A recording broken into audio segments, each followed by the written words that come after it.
A LD Joias é uma empresa distribuidora de joias em prata. A gente vende em atacado, né? E estamos nesse mercado há 14 anos.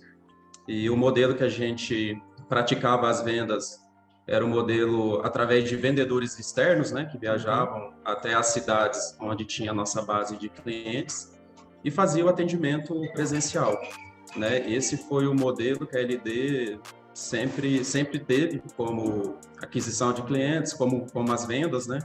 E isso veio até o ano passado, quando teve a pandemia, a gente viu-se a necessidade de mudar o canal de aquisição, né, e de ter um alcance melhor. E foi onde a gente começou a enxergar esse mar de oportunidades, que era usar o digital, né, usar o tráfego pago para a gente conseguir aumentar aí a nossa base de clientes. Muito bom. E Lucas, tu fala de qual unidade da V4 Company? Há quanto tempo tu tá atuando nesse projeto, meu velho? Eu falo aqui da unidade do Domingues e Associados, aqui de Uberlândia, né? E eu tô atuando nesse projeto desde novembro, né? A LD chegou pra gente em novembro de 2020. E aí, desde então, eu que tô atuando nesse projeto, tá? Eu que fui o cientista que teve contato com o Leandro e com a LD aí. Muito bom, muito bom. E uma coisa assim, Leandro, que você falou já logo no início, né? Nesse cenário de B2B, o modelo comercial, de representação comercial, dependendo de, às vezes, feira, mas de fato, assim, de uma pessoa física que vai circulando pelos pontos de venda para tirar pedidos, eu vou dizer que é, tipo, acho que o modelo comercial mais comum do B2B, né? E, cara, a gente pode ver... Vocês estão no setor de joias em prata, mas a gente vê para vários tipos de outros negócios como esse cenário da pandemia foi não só uma queda, mas principalmente uma queda abrupta, né? De que muitas vezes, de um mês para o outro, o cenário foi totalmente diferente, caindo, sei lá, X% das vendas. Conta para mim, assim, qual foi o momento que a LD, cara, percebeu que precisava encontrar um outro canal de aquisição e como é que foi esse primeiro impacto da pandemia lá atrás? Olha, a gente percebeu bem no meio da pandemia, onde, na verdade, as vendas elas não estagnaram, elas zeraram, né? Porque, como eu disse, o nosso canal era totalmente atendimento presencial. Os nossos clientes que têm lojas físicas, né, estavam de portas fechadas. Se eles não vendem, consequentemente, eu que sou distribuidor também não vou vender. Então, a receita zerou, né? Eu lembro que a pandemia começou em março, de março até finalzinho de maio a gente não conseguiu vender nada. Ficamos ali 3 meses sem vendas nenhuma, porque a gente nem tinha rede social, o nosso canal mesmo ali era presencial mesmo, a nossa aquisição de clientes vinha da boa vontade de clientes nos indicarem, né? Então, era um negócio muito amarrado, né? Então, foi nessa situação que a gente viu que se a gente não mudasse ali o modelo de negócio, não buscasse uma outra forma de estar crescendo, de estar vendendo em outros tipos de canais, a gente não ia sobreviver. Então, foi uma questão de sobrevivência mesmo. Quando ele chegou, a realidade dele era completamente offline, né? Como ele mencionou, ele não tinha nem as redes sociais, enfim. O que a gente fez de primeira mão? A gente criou uma base muito forte para ele. Então a gente criou toda a estrutura, né, para ele, a gente criou as landing pages, a gente criou as contas de anúncio, enfim, a gente preparou o terreno para poder executar. E aí auxiliou a LD em todos os requisitos para a gente poder começar no online, né, no digital. E aí a partir disso a gente começou a executar, né? A gente começou a gerar leads, a gerar cadastros para que eles pudessem atender com o time interno. E aí foi onde a gente encontrou o primeiro desafio, né, que seria o time de vendas deles. A gente acreditou que o time dele estava preparado, mas quando a gente começou a gerar cadastro, a gente viu que não estava. E aí as vendas não aconteceram por conta disso. E aí a gente teve que entrar no processo de vendas deles. Isso é bom, né? Isso é bom. É um problema, né? Mas eu estava justamente acreditando que a gente ia chegar nesse tópico, porque, cara, é super comum.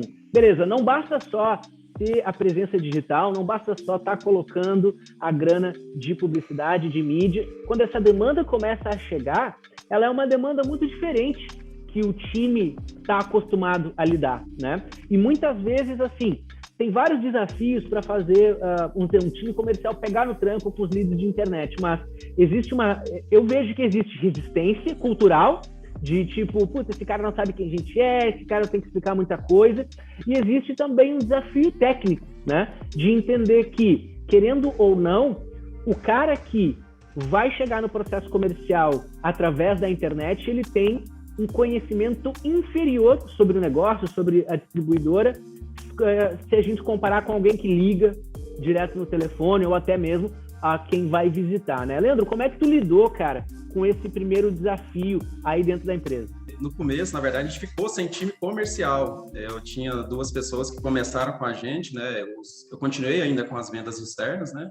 Então, o time que começou era novo e não se adequaram à cultura da empresa, então a gente teve que trocar. E nisso, as campanhas já tinham começado e aí a gente se desdobrava aqui, o pessoal do marketing, eu, para poder conseguir falar com todos os leads que chegavam. Então, assim, foi muito turbulento esse começo. E no mês de fevereiro que a gente conseguiu contratar novos closers, né, novos vendedores. E então, assim, o desafio era grande, porque além de ter que fazer o treinamento técnico, o treinamento do produto, a cultura, então, e aquela enxurrada de leads que a V4 já conseguiu trazer desde o começo, então a coisa foi tumultuando até a gente perceber que teria que ter um processo de separação de vendas, né? E eu até lembro quando o Lucas me sugeriu a ler um livro que eu até tinha, mas não li, que é o Receita Previsível, né? Muito bom. Que deixa bem claro a necessidade de você ter as vendas por etapa, né? Então foi onde a gente viu que realmente precisava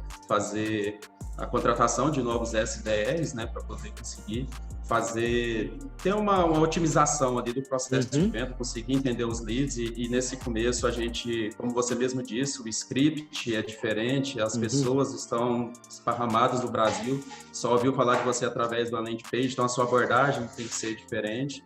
Então nesse tumulto no começo foi bem complicado, né, de formação de time, de adequação, de ver que o processo já estava precisando ser reajustado, né?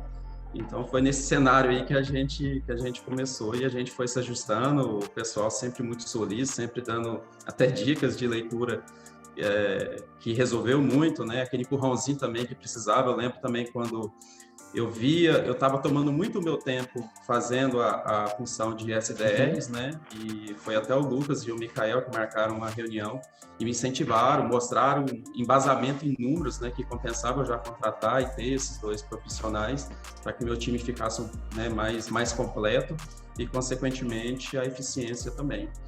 Então... Porque isso assim é um grande desafio, né? Quando a gente pensa em internet, principalmente para uma empresa aí que talvez não tenha tanta experiência, a gente sabe que colocar verba numa coisa que é pouco tangível, né? É um desafio. Aí o Lucas sabe muito bem fazer segmentação B2B, né? De intermediário é um cenário mais desafiador. Mas muitas vezes o que não fica claro é que, além da fonte da geração de oportunidade comercial, a gente vai precisar olhar muito diferente para o cenário da venda, como ela acontece. Você falou Aaron Ross com o Receita Previsível, né? E o Receita Previsível, ele fala isso muito bem. É dividir o processo comercial para que eu tenha, assim, vamos dizer, um filtro das oportunidades para, de fato, conseguir colocar no meu vendedor, o cara, quem sabe, mais maturado, a melhor oportunidade possível. E aí a gente começa, né, a ter uma complexidade comercial maior, mas é uma coisa boa. Logo quando eu entrei na chamada aqui, eu já vi vocês discutindo sobre SDR, sobre não sei o quê, eu fico muito feliz, assim, que massa, né? Ainda não é todos os clientes que conseguem falar desse processo comercial com uma naturalidade com que vocês estavam falando, né, Leandro? E aí, de fato, a gente enfrentou esses momentos de implementação, mas hoje a gente vive um cenário um pouco mais interessante, né? Narra pra gente, assim, desde novembro ali, a adequação do time em fevereiro. Agora que a gente tá quase entrando em julho de 2021, qual é o cenário aí, cara? Legal, a gente começou em novembro, né? Então, os primeiros meses ali foi de adequação, de entender a comunicação que a gente ia ter, né? Com esse novo público que estava no digital, né? E no mês de janeiro, que as campanhas estavam prontas, foi nesse mês que a gente ficou sem o time comercial, né? Mas a gente estava muito ansioso para começar e eu falei, Lucas, solta as campanhas e a gente vê o que faz aqui, eu vou atendendo, né? Então começou nesse tumulto. No mês de fevereiro a gente conseguiu fazer 2 contratações, né? Nessa situação que eu já comentei. E no começo, eu confesso que foi um pouco frustrante, porque a gente não conseguia fazer a conversão, né? Porque a gente estava com um time novo, não entendia todo o processo, não sabia os scripts que tinha que usar, não sabia talvez definir ali quem seria de fato, quem compensaria os vendedores na época, a gente não tinha CRM na época, de gastar mais tempo. Então, ia acumulando leads, então foi muito frustrante. Então, depois aí foi quando a equipe se aproximou e eles viram que a gente tinha que modelar o nosso processo comercial, eles ajudaram muito a gente a fazer esse entendimento. E as coisas foram acontecendo em fevereiro mesmo com um time novo, a gente já começou a ter um resultado legal, né? No mês de março também, que foi quando teve a segunda onda, né? E o comércio físico teve uma nova paralisação e a gente conseguiu ter um crescimento, acho que 20% que estava previsto, né? Para esse segundo mês, nossas metas internas, né? E no mês de abril foi muito bom, surpreendeu o mês de abril, mês de maio, então veio uma crescente muito boa. A gente foi amadurecendo também, foi entendendo o processo comercial, né? Como eu disse antes, a gente viu até que o nosso CRM, que a gente tinha acabado de contratar, já estava obsoleto para a gente já tinha que passar para um CRM mais robusto, e o Lucas falou, cara, mexe que para você, o tanto que vocês já estão girando, o amadurecimento que vocês estão, já compensa ter esse novo investimento na ferramenta. Então, assim, de 6, 7 meses que a gente está com a V4, se você tirar o tempo que é de adequação, que é de conhecer, e depois soltar as campanhas, e a gente está nesse cenário que eu disse, sem comercial, sem treinamento, então praticamente 3, 4 meses. Eu já contratei mais vendedores, já tenho 2 SDRs que estão em período de experiência, já troquei o CRM, então foi um amadurecimento muito rápido, que eu nem esperava ter os resultados diante desse cenário. Eu entendia, às vezes, como eu disse lá no começo, eu fiquei frustrado, mas não com a V4, porque eu entendia que era um problema interno meu. Você não tem vendedor, você pode trazer bilhões de leads que não vai acontecer, né? Então, era uma frustração mais interna mesmo, e rapidamente, com a ajuda até extracontratual, né, dos meninos, do Lucas e do Mikael, em questão de horário, de dar dicas, né, de orientar, de realmente abraçar o projeto mesmo. Então, diante de tudo isso que eu disse, a gente teve excelentes resultados de conseguir converter, já temos uma recorrência bem legal. Então, agora é só ansiedade aí para os próximos passos, porque a parte de estruturação, de conhecer, de quebra de objeção até da minha parte mesmo, né, como eu disse, de contratar novas funções, né? Isso amadureceu muito rápido, eu agi muito rápido, então a adaptação a esse novo canal foi muito rápido, e graças ao acompanhamento aí dos meninos. E uma coisa, assim, que eu pego, né, Leandro, na tua narrativa, cara, é que acho que o mais legal dessa conversa toda é que quando a gente vai implementar um novo processo, seja ele qual for, ele é um processo de transformação, e a transformação em si dói, né? Mas, cara, a maneira como você reagiu a esses estímulos, eu acho que exemplifica muito bem o empresário que está na direção do próprio negócio, sabe? A gente pode mudar o carro, a gente pode colocar mais gasolina, mas se o empresário continua na direção do negócio, a gente vai desviar desses desafios, né, Lucas? E, cara, eu queria pegar o teu ponto de vista, assim, cara, porque essa nossa preocupação com, sabe, além do marketing, quando a gente começa a pensar em venda, em CRM, etapa de CRM, medir as taxas de conversão, é muito natural. Mas como tu percebeu o Leandro reagindo a esses desafios que o projeto trouxe, né? Porque, infelizmente, ainda não é todo o empresário que eu tenho a chance de conversar que consegue reagir tão rápido, comprar a briga e vencer essa briga, né, Lucas? Como é que tu avaliou, cara, enfim, o crescimento aí da LD nesse processo comercial a partir do digital, com a implementação do time? Como é que tu viu essa coisa acontecendo, cara? Show. Bom, o Leandro sempre foi muito parceiro, né? E aí ele sempre contribuiu muito para que o projeto pudesse andar, né?